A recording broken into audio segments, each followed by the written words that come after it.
Boa noite, igreja. Que a paz do Senhor Jesus seja sobre cada um de vocês. Meu nome é Silas, tá bom? Boa noite, agradeço a banda.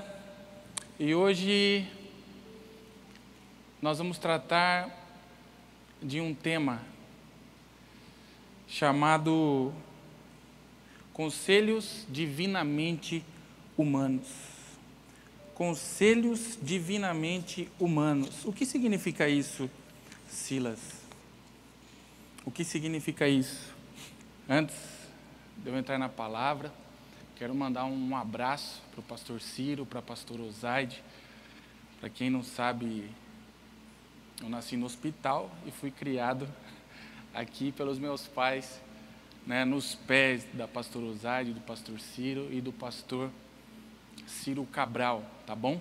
Então, Deus abençoe a sua vida e espero que a mensagem venha edificar você, venha consolar você e venha encorajar você a servir a Cristo melhor ainda, né? Porque nós estamos aqui para servir a Cristo, para ser servos de Cristo. Jesus disse: quem me serve, o Pai o honrará. O meu servo me segue. E aonde eu estou, ele estará também. E aquele que me serve, o Pai o honrará. Então, conselhos divinamente humanos. Nós vamos entender isso, né, com o decorrer da mensagem, tá? Por que eu vou falar sobre isso? Porque hoje tem surgido uma filosofia que não é de Deus, que é totalmente diabólica, ou seja, inspirada por Satanás. Qual filosofia, Silas? Qual pensamento que tem surgido, tá? Que Satanás tem tentado introduzir nos corações, né, dos irmãos? Que eu não sirvo a homens. Eu não sirvo a homens. Você já ouviu, eu já ouvi essa frase de alguém: eu não sirvo a homens. Ou seja, eu não preciso escutar homens, eu não preciso dar ouvidos ao conselho de homens, porque eu sou de Deus, porque eu sou de Jesus, Deus me ama e eu não preciso ser instruído, ser supervisionado. Mas negativo, esse pensamento, essa filosofia, ela não vem de Deus, ela não é do reino de Deus. Ela vem de Satanás. Para quê? Para paralisar o crescimento individual de cada santo. O crescimento individual de cada santo. Crescimento no quê? No conhecimento de nosso Senhor Jesus Cristo e na graça de Deus. Nas experiências com Deus. E isso só acontece debaixo de supervisão humana. Humana dirigida por Deus. Por exemplo, nós temos o pastor Ciro, a pastora Osaide, depois tem os obreiros e assim sucessivamente. Cada departamento tem a sua liderança. Foi Deus que estabeleceu assim. E quem não se enquadra nisso tem o seu crescimento paralisado, atrofia. Você conhece pessoas que têm ministério, têm dons, mas ela está ofuscada, está apagada? Por quê? Porque não quer se enquadrar dentro desse modelo de governo. Porque na Bíblia, a Bíblia trata do reino de Deus. A Bíblia trata do reino de Deus e não da república de Deus. Uma república, normalmente, teoricamente, os governantes, eles fazem as leis baseados nos anseios do povo. Então, cada um tem o seu pensamento, cada um tem o seu achismo, acha o que é certo, acha o que é errado, e aí, por isso os partidos, por isso as guerras, as divisões. Mas aqui na Bíblia se fala do reino de Deus. E reino é o seguinte: reino, todos vivem debaixo das ordens e das leis de quem? Do rei. Do rei. E nós vivemos debaixo do governo de um rei, Jesus Cristo. Amém? Amém. Então, uma vez eu ouvi de uma pessoa o seguinte: Silas, Deus me disse, não segue homens, eu estou indo embora. Aí depois eu fui orar, eu falei: Senhor, o Senhor nunca falou isso para ninguém. O Senhor nunca falou isso para ninguém, eu nunca vi o Senhor falar isso na Bíblia. E a pessoa desenvolvendo o ministério, desenvolvendo, crescendo na graça, no conhecimento de nosso Senhor Jesus, ou seja, debaixo de supervisão, que Deus fez assim. Mas Satanás, ele quer introduzir essa filosofia para que cada santo do Senhor paralise, não tenha crescimento na graça do Senhor Jesus Cristo, não tenha experiências com Deus. E aqui eu vou falar alguns textos que na verdade anulam essa filosofia. Lá em Atos 10, fala de um homem chamado Cornélio. Diz que ele era um homem justo, temente a Deus, dava esmolas e todos os dias, 3 horas da tarde, ele orava a Deus. E diz que um desses dias, um anjo do Senhor aparece para ele e fala: Cornélio, suas orações foram ouvidas e as suas esmolas subiram diante de Deus. Aí no versículo 5 do capítulo 10 de Atos dos Apóstolos, o anjo diz assim para ele: agora mande alguns homens a Jope para trazer um certo Simão, também conhecido como Pedro. Para quê? Por que o anjo mandou chamar Pedro? Para Cornélio e a casa dele conhecer Jesus, crer em Jesus, e eles serem cheios do Espírito Santo de Deus, e crescerem na graça de Deus e no conhecimento de nosso Senhor Jesus Cristo, que traz a vida eterna, que traz a salvação. Quem era maior? O anjo que estava falando com Cornélio ou Pedro? O anjo. O anjo é maior em poder. Mas Deus estabeleceu dessa maneira, que os homens pregariam para os homens Jesus Cristo, o Cordeiro de Deus que tira o pecado do mundo. Mas Satanás não quer dessa forma. E o reino de Deus é assim. O anjo disse: vai lá, manda alguns homens a Jope para trazerem um certo Simão. Quem? Um anjo? Um espírito? Não, um homem de Deus. Ele tem coisa boa para sua casa. E aí o centurião fez o que o anjo falou, e todos da sua casa, todos da casa de Cornélio, todos eles foram cheios do Espírito Santo, creram em Jesus, e hoje eles estão aonde? Na glória, na eternidade com o Senhor. Outra coisa, lá em 2 Crônicas, no capítulo 20, no verso 20, eu já leio com vocês, mas a história é de um homem chamado Josafá, o rei de Judá, um homem de Deus, um homem temente a Deus, mas de repente ele se depara com uma ameaça de ou escravidão ou destruição do seu reino e do seu povo. Mas aí a palavra de Deus diz que ele tem medo e se põe a buscar a Deus. E aí ele vai para a casa de Deus e ele convoca o povo, e o povo para jejuar, para orar, e aí diz que ele ora a Deus. Aí de repente, depois, logo após a oração, o Espírito de Deus enche o moço lá, um profeta de Deus, e diz: Josafá, eu ouvi a sua oração, essa guerra agora é minha, essa guerra não é sua. Amanhã você vai lá no lugar combinado, no lugar do combate, e vocês fiquem parados, e vocês vejam o livramento que eu vou dar para vocês. Aí no verso 20 de 2 Crônicas, capítulo 20, diz assim: de madrugada partiram para o deserto de Tecoa. Quando estavam saindo, Josafá lhes disse: escutem-me, Judá e povo de Jerusalém, tenham fé no Senhor, o seu Deus, e vocês serão sustentados. Tenham fé em quem? Nos profetas. Creiam nos profetas dele, nos profetas de Deus, e vocês terão a vitória. E vocês terão a vitória. Então, nós já ouvimos, eu já cansei de ouvir isso. Eu não sirvo a homens, eu não sigo a homens. Não, isso aí você está inventando a república de Deus. Não é assim, não é desse jeito. O reino de Deus tem um governo. O reino de Deus tem uma forma de se viver nele. E Deus estabeleceu homens, estabeleceu mulheres. Para quê? Para orientar, para ser voz de Deus na terra, para que haja crescimento, aperfeiçoamento dos santos, para que os santos cresçam na graça e no conhecimento de nosso Senhor Jesus Cristo. Esse é o reino de Deus. Esse é o reino de Deus. Então, essa teoria, ou essa filosofia, eu não sirvo a homens, não vem de Deus. Essa pessoa que falou para mim, Ah, Silas, Deus falou para mim, não segue homens.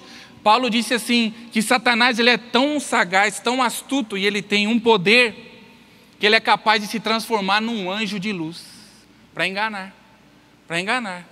Então aqui nós estamos vendo que Deus não trabalha assim. Josafá disse, pessoal, povo, me escutem, creiam no Senhor, tenham fé no Senhor, e vocês estão seguros, e vocês serão sustentados, mas também creiam nos seus profetas, nos homens que Ele estabeleceu para ministrar a bênção sobre vocês, creiam neles e vocês terão a vitória,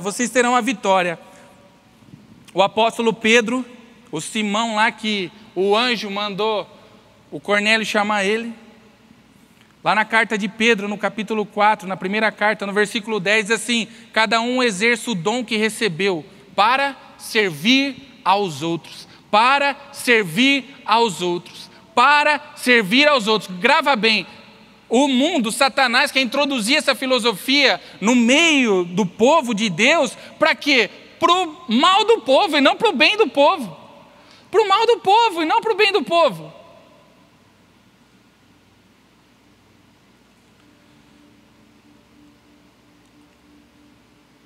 Mas aí vem o apóstolo Pedro e diz, cada um exerce o dom que recebeu para servir os outros. Na verdade, então aqui, o Espírito de Deus está falando que é ao contrário, né? Que nós devemos servir a homens sim, com o nosso dom, com o dom que Deus me deu, com o dom que Deus te deu, administrando fielmente a graça de Deus, em suas múltiplas formas. Atos 9:4, Paulo, no capítulo 8, diz que ele devastava a igreja. Devastava ele estava destruindo a igreja, exterminando a igreja. E aí diz que, no capítulo 9 de Atos, que ele vai para Damasco para prender os cristãos, os nossos irmãos.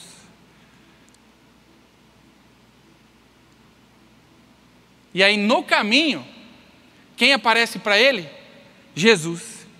E aí diz que Jesus aparece para ele, e no capítulo 9, no verso 4, diz assim, ele caiu por terra, Paulo caiu por terra, e ouviu uma voz que lhe dizia, Saulo, Saulo, por que você me persegue? Saulo perguntou, quem és tu, Senhor? Ele respondeu, eu sou Jesus a quem você persegue. Aí Jesus disse para ele, levante-se, entre na cidade, alguém lhe dirá o que você deve fazer. Quem era maior, Jesus ou esse alguém que Jesus falou? Era Jesus, é óbvio.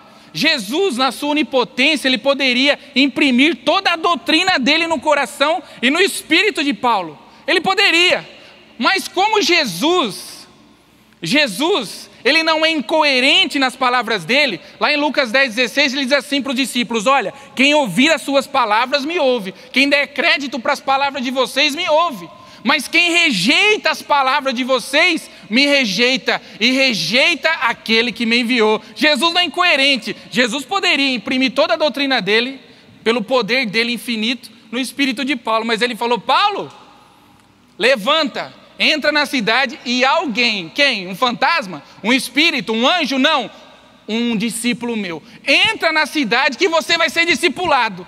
Entra na cidade que você precisa ser supervisionado e você vai conhecer mais de mim. E ele fez o que o Senhor disse. E não deu outra. Ananias foi orar por ele, ele foi cheio do Espírito Santo e Paulo foi o que ele foi. Por quê? Porque ele não se ensoberbeceu. Ele não falou assim, nossa, Jesus apareceu para mim, eu sou maior que os outros. Não, ele esperou o tempo dele. Ele tinha consciência, não, eu preciso que alguém me discipule, que alguém fale mais de Jesus para mim. E Paulo foi o que ele foi. E aí, em Efésios 4:11, diz assim, aí o apóstolo Paulo falando aos Efésios, e ele designou alguns para apóstolos, outros para profetas, outros para evangelistas e outros para pastores e mestres. Para quê? Com o fim de preparar os santos para a obra do ministério, para que o corpo de Cristo seja edificado. Por que existe apóstolo? Por que existe evangelista, profeta, pastor, mestre? Para quê? Para o crescimento da igreja, para o desenvolvimento espiritual da igreja. É assim que funciona. O Deus deu o seu dom para você servir um homem ou uma mulher. Esse é o reino de Deus. Ou você se enquadra ou você está fora. Ou você vai parar. Você conhece algumas pessoas que têm dons e talentos e estão atrofiados? Por quê? Porque conceberam essa filosofia: eu não sirvo a homens. Por causa de algum problema que aconteceu, uma desavença. Não, mas aqui está falando que ele designou alguns para apóstolos, outros para profetas, outros para evangelistas, outros para pastores e mestres. Para qual finalidade? Para que os santos também se tornem ganhadores de almas. Para que os santos sejam frutíferos e virem e se tornem ganhadores de almas. Tem vezes que eu ouço algumas questões, né, que algumas pessoas entram, porque hoje não existe apóstolo. Então, se não existe apóstolo, não existe evangelista, profeta, mestre e pastor, não existe. Então a gente anula tudo isso daqui. Não, é Deus que chama. Cada um tem que ficar no seu lugar. Cada um tem que se pôr no seu lugar. Mas eu tenho muito conhecimento. O conhecimento ensoberbece. Mas o amor edifica. Mas o amor edifica. Mas o amor edifica. O amor edifica. E aí eu vou provar para você, como um conselho divinamente humano, como nós temos que estar debaixo de conselhos divinos, ministrados por homens. Deus usa homens. Lá em 2 Reis, no capítulo 4, no verso 1, 2 Reis, capítulo 4, verso 1. Aí eu vou provar para você tudo isso que eu estou falando. Silas, mas será que isso é verdade? Nós vamos ver aqui, nós vamos ver. Diz assim: certo dia, a mulher de uns discípulos dos profetas foi falar a Eliseu: teu servo, meu marido, morreu, e você sabe que ele temia o Senhor. Mas agora veio um credor que está querendo levar meus 2 filhos como escravos. Eliseu perguntou-lhe: como posso ajudá-la? Diga-me, o que você tem em casa? Ela respondeu: tua serva não tem nada, além de uma vasilha de azeite. Sabe, o marido era temente a Deus, supostamente a mulher era uma mulher temente a Deus. Ela poderia, na casa dela, né? No achismo dela, ela poderia em casa pegar os filhos, falar: filhinhos, vamos fazer aqui uma campanha de oração agora. Não estou pregando contra a oração, estou falando de outra coisa. Tá? Mas ela poderia: filhos, vamos aqui fazer uma campanha de oração para que Deus nos ajude e nos socorra e nos livre dessa dívida. Não, ela não fez isso, porque a situação era maior, a situação era mais grave.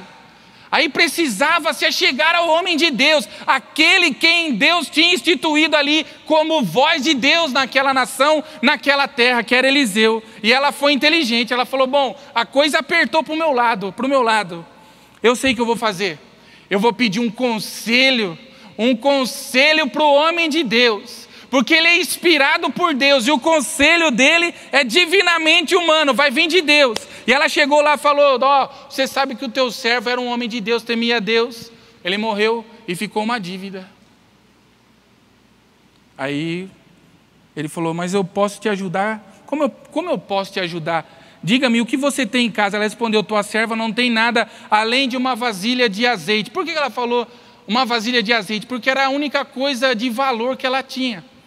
O azeite também era tido como uma moeda de troca. Por exemplo, Salomão, na construção do templo, ele pagou o rei Irão, o rei de Tiro, com uma das moedas de pagamento foi 410 litros de azeite. Então era uma moeda de pagamento, então era uma coisa de valor que ela tinha, mas não era o suficiente para ela pagar a dívida dela. Mas ela falou o que ela tinha de valor. Ela falou: olha, eu tenho uma vasilha de azeite, mas o que ela quer dizer mas não é o suficiente. E aí vem o conselho divino através do homem de Deus. Então disse Eliseu: vá pedir emprestadas vasilhas a todos os vizinhos, mas peça muitas. Depois entre em casa com seus filhos e feche a porta. Derrame daquele azeite em cada vasilha e vá separando as que você for enchendo. Depois disso ela foi embora, fechou-se em casa com seus filhos, começou a encher as vasilhas que eles lhe traziam. Quando todas as vasilhas estavam cheias, ela disse a um dos filhos: traga-me mais uma. Mas ela respondeu: já acabaram. Então o azeite parou de correr. Ela obedeceu o conselho. Ela não ficou questionando o conselho.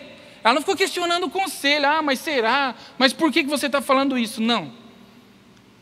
Ela era uma serva de Deus e ela sabia que tinha um homem de Deus, um homem chamado por Deus, que poderia naquele momento crucial da vida dela, já tinha perdido o marido. Imagina se ela perde os filhos. Meu Deus, ia acabar a vida dela. Mas ela chegou, ela falou: não, eu vou pedir um conselho. Pediu um conselho para o homem de Deus. Deus colocou pessoas sobre nós. Deus colocou pessoas capacitadas com poder, com o Espírito de Deus. Você também tem o Espírito de Deus. Mas foi assim que Deus fez. Ele chamou uns para apóstolos, outros para evangelistas, profetas, pastores e mestres. Então ela chegou, aconteceu isso. Ele disse: vai, faz assim. Ela foi e fez. O que aconteceu? Um milagre. Aconteceu um milagre. O poder de Deus se manifestou ali. A bênção de Deus se manifestou ali. Certo. Só que aí encheu as vasilhas de azeite. Ela não chamou os filhos dela e disse assim: filhos, agora nós vamos aqui na cidade vizinha, ou nós vamos na cidade aqui 50, que está a 50 quilômetros daqui, e lá tem um grande produtor de azeite. Lá tem um grande produtor de azeite. Nós vamos pedir uma assessoria para ele. Não, ela não fez isso. Ela voltou lá para pedir mais conselho. Ela pensou assim: poxa, o conselho dele, se obedecido, se levado ao pé da letra, eu vejo a glória de Deus, eu vejo a graça de Deus se manifestando na minha vida. E ela foi lá e falou para ele, olha, ela foi e contou tudo ao homem de Deus, que ele disse: vá, venda o azeite e pague suas dívidas, e você e seus filhos ainda poderão viver do que sobrar. Aí tem uma revelação aqui. Ela chegou lá, com o coração explodindo de alegria. Falou: Eliseu, aconteceu. O azeite multiplicou, encheu todas. Aconteceu do jeito que você falou. E agora, o que eu faço? Pediu mais um conselho. Qual o conselho que você me dá?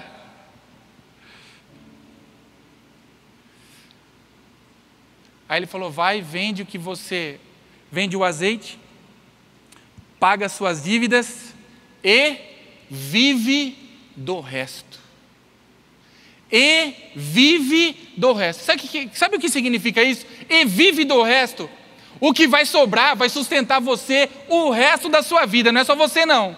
Vai sustentar você e os seus filhos. Você vai morrer e o que sobrou dessa multiplicação, desse milagre que Deus fez, vai sustentar os seus filhos até o dia da morte deles. Vai, vende, paga suas dívidas e vive você e seus filhos do resto. Vive o resto da sua vida com esse milagre, com essa bênção.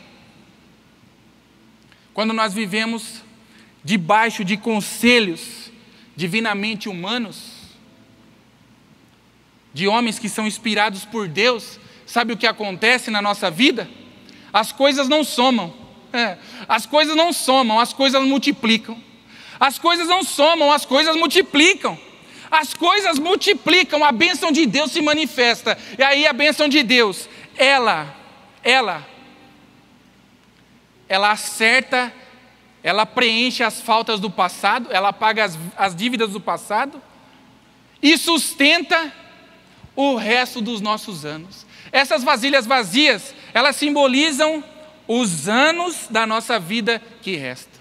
Os anos da nossa vida que restam. Silas, como? Você não vem aqui dia 31 do ano, ou você ouve no dia 31 do ano, no dia 31 do ano de cada ano o seguinte: olha, agora você no próximo ano tem Tem um livro de 365 páginas em branco, ou seja, vazio. Não é assim? Vazio. Vazio. Essas vasilhas vazias são os anos futuros que restam da nossa vida. E aí, se eu sou obediente, se eu não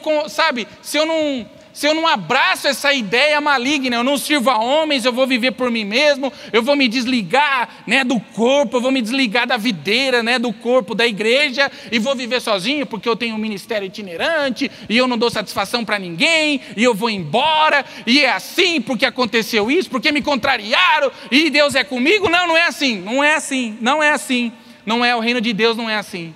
Jesus disse para Paulo: Paulo, levanta, entra na cidade, e alguém vai discipular você, e alguém vai falar o que você deve fazer, ou seja, e você tem que fazer o que ele vai falar, e aí você vai ter sucesso, e aí você vai ter sucesso.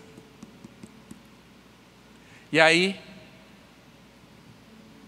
então significa isso, as vasilhas vazias são os anos futuros, que a gente não sabe o que vai vir, mas se eu estou debaixo de conselhos divinamente humanos, se eu estou debaixo de uma liderança, de um pastoreio, se eu uso o meu dom para servir o outro, sabe o que vem para a minha vida?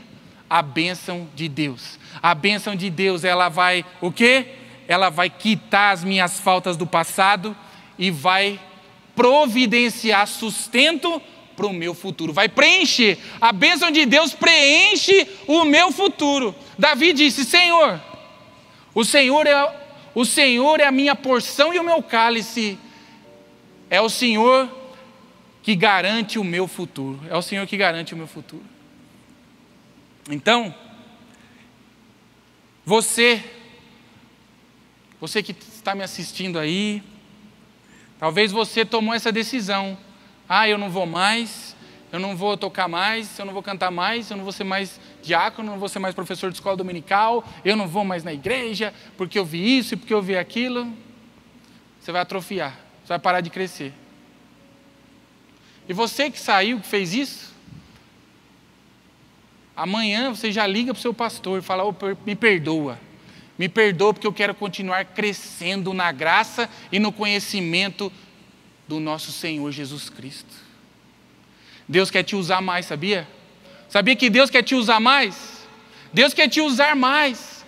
Deus quer te usar mais. Você precisa, e outra, olha só, essa mulher tinha uma dívida, ela foi, pediu um conselho, peça um conselho para o homem de Deus, peça uma oração para o homem de Deus: ora por mim, para a mulher de Deus, ora por mim. Quantas pessoas, quantas histórias nós ouvimos na nossa igreja, de mulheres de Deus, mulheres tementes a Deus, que não podia ter filhos, mas chegavam para quem?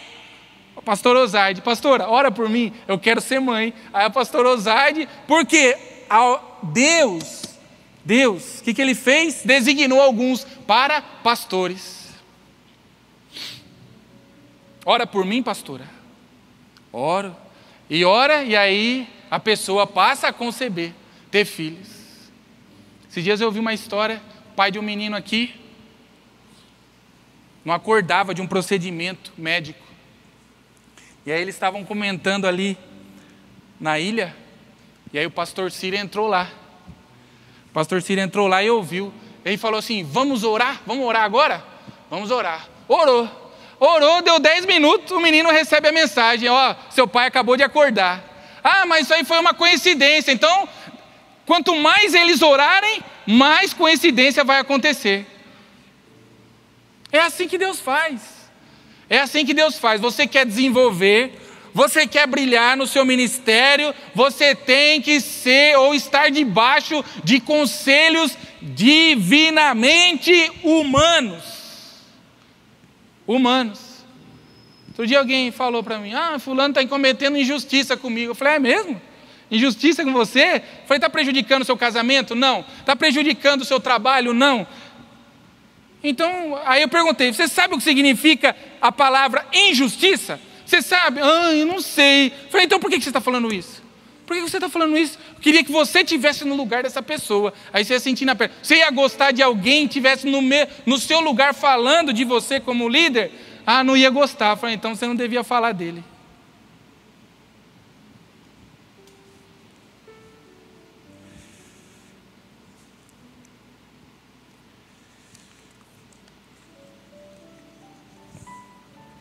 Em Hebreus 13, 7 diz assim: lembrem-se dos seus líderes, que lhes falaram a palavra de Deus.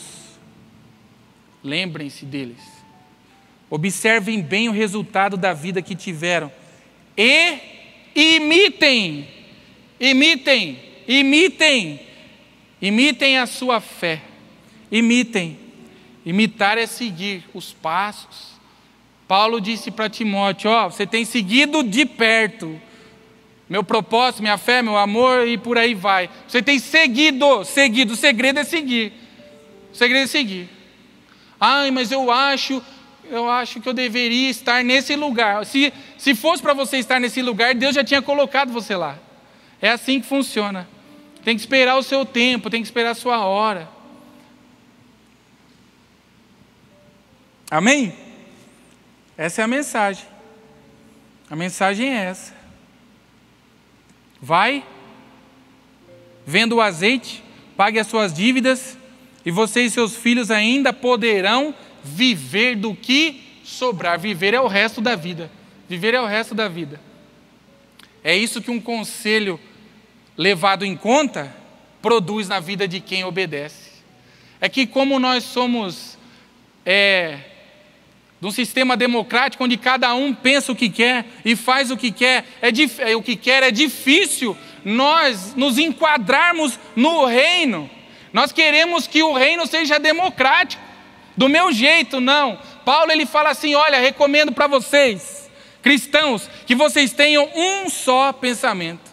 Não é cada um tem um pensamento, um só pensamento. Um só pensamento. Então você volta hoje para o seu posto, volta hoje para a sua igreja, volta hoje para o seu ministério, porque Deus quer brilhar na sua vida. Amém? Eu vou orar por você. Pai, em nome de Jesus, te agradeço, Pai, pela tua palavra. Estou falando, Senhor, com a tua lavoura, que é a tua igreja. Tua lavoura está em crescimento, mas Satanás tem tentado semear essa semente tão perigosa, tão danosa para a plantação, Pai.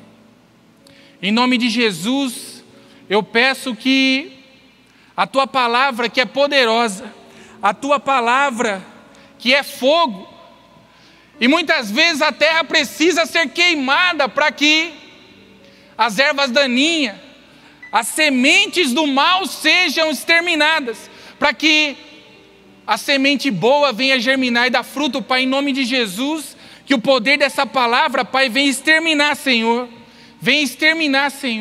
essas sementes do mal, que a tua palavra que é como fogo, Senhor, passe por esses corações que são a terra, em nome de Jesus. Restaura, Senhor, aqueles que o Senhor chamou para a tua obra. Restaura, Senhor, o ministério daqueles que estão ofuscados, atrofiados. Sara, cura, porque o Senhor quer eles de volta, Pai, para a tua casa. Em nome de Jesus. Amém.